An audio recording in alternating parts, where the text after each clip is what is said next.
Combat Record, UEFS.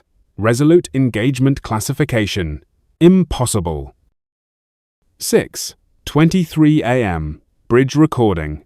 Contact. Hegemony 6th Fleet. 12 Dreadnoughts. 47 destroyers. Chief Martinez spits coffee across his console. Jesus fucking Christ, Captain. That's a city killer fleet. Captain Reyes makes that sound part hum, part engine noise, like machinery chewing through a problem. His left eye starts its twitch. How many grain containers we got in storage, Chief? 17 empties. Why? Make 'em not empty. Martinez stares. 30 years jury-rigging impossible fixes, and the captain wants party tricks. Sir, you can't possibly, Chief. That mechanical purr gets louder. How long to rig heat signatures? 6 hours if Lou stops bitching about regulations. Lou won't bitch. I twitch. Will you, Lou? Engineer Liu looks up from his readouts, takes one look at the captain's face, and shuts his mouth. 8:47 a.m. Hegemony Command Vessel. Admiral Kasek studies the tactical display with growing confusion. 17 refugee vessels confirmed by intelligence. Sensors report 34 contacts. His fourth brain processes tactical probabilities, while his second brain monitors crew efficiency. The calculations refuse to align. Admiral, his weapons prime reports, half these vessels register empty. No life signs. No waste heat from habitation systems. Explain empty vessels broadcasting as occupied transports. Unknown, Admiral. Perhaps malfunction. Kasek's third brain analyzes human behavioral patterns from the cultural databases.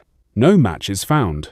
This species makes choices that benefit neither genetic line nor resource acquisition. Sir, the human vessel has vanished from sensors. Static washes across all frequencies. 9:34 a.m. Medical Bay. Dr. Foster patches up Martinez's head wound while the ship shakes apart around them. Plasma burns through the hull above her head, spraying sparks into open surgical wounds. Doc, how many walking wounded? She doesn't look up from the sutures. Define walking. Can they hold a weapon? Wrong question for a doctor. Right question for now. Through the bulkhead, she hears children crying on the refugee transports. All of them. She ties off the bandage. Every goddamn one of them. That engine purr sound from the captain. Good. Signal the convoy. They're just kids, Marcus. I know. His eye twitches. He knows exactly what he's asking. 11:56 a.m. Hegemony Command. Admiral Kasek's personal analysis log. The human vessel moves toward our formation, despite statistical certainty of destruction. This behavior contradicts survival imperatives encoded in all known species. My weapons prime awaits firing authorization. Standard doctrine requires elimination of unidentified vessels entering controlled space. Yet the human ship's movement patterns suggest protection of the civilian convoy rather than aggressive intent. It positions between our fleet and their transports, accepting tactical disadvantage. What evolutionary pressure creates warriors who choose certain death over strategic withdrawal? Admiral, the human vessel is maneuvering into extreme weapons range. Hold position. Sir, my curiosity brain overrides tactical brain. This requires further observation. 12:34 p.m. Transport, Determined Hope. Captain Yuan Zhao watches her propulsion readouts flatline. 47 years in space, and she's never felt this helpless. Engineering reports, total failure. We're drifting into their firing solution. Marley tugs at her sleeve. 7 years old, gap-toothed, asking impossible questions. Captain Yuan, are the bad ships gonna hurt us? Yuan's throat closes. I don't. Static crackles through the comm. Determined Hope. This is Resolute. We see your situation. Engine noise grows louder. Getting closer. Captain, her navigator whispers. They're coming back. Through the entire enemy fleet. Marley's eyes go wide. The little ship? For us? Magnetic clamps engage with metallic screams. Resolute, you've painted a target on yourself to save.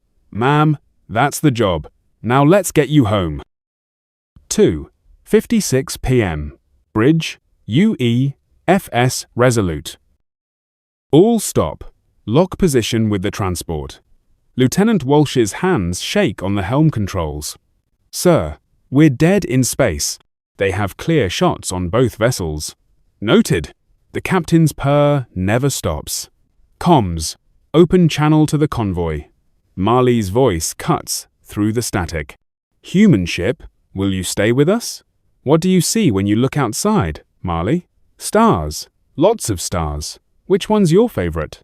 The bright blue one. It's pretty. Mine too. You know why blue stars shine so bright? Why? So little girls can find their way home. Her voice gets smaller. I'm scared.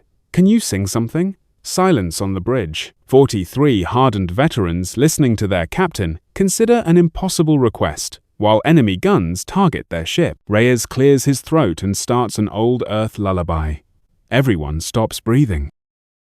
2:58 p.m. Hegemony Command Admiral Kasek listens to the human vocal patterns transmitted across open frequencies. His translation brain identifies the sounds as recreational music designed to calm offspring. The human commander sings to a frightened child while his vessel dies around him. This behavior registers as evolutionary malfunction in Kasek's psychology brain. No rational being sacrifices tactical advantage for emotional comfort to unrelated genetic lines. Yet the child stops crying. Admiral, his weapons prime requests. Authorization to fire? Kasek studies the tactical display. One human vessel, critically damaged, positioned protectively over a disabled transport. The mathematical solution requires mere seconds to implement. His tactical brain insists on immediate elimination. His curiosity brain demands further observation. All vessels, weapons hold. Sir, High Command's direct orders are my responsibility to interpret. The human continues singing. Sir? Signal all ships, minimum safe distance. Allow convoy to reach jump coordinates. His crew exchanges confused glances. In their culture, such sentiment indicates weakness of command authority.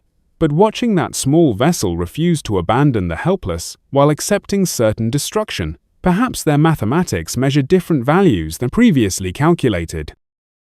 2 years later, Academy Lecture Hall. Admiral Reyes stands before 200 midshipmen, that familiar engine purr barely audible.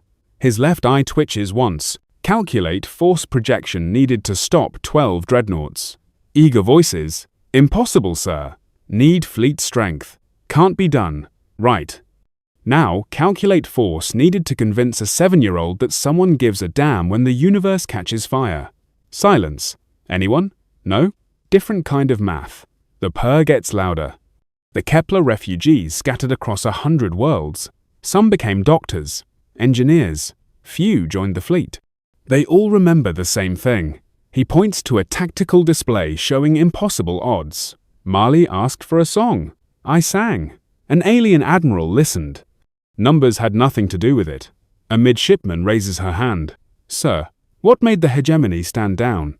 Reyes stares at the display for a long moment. The purr stops entirely. Sometimes impossible becomes inevitable when someone refuses to quit. Math doesn't account for lullabies. The bell rings. Students file out. Reyes remains, studying force projections and acceptable loss ratios, quietly, to himself. Some things don't calculate.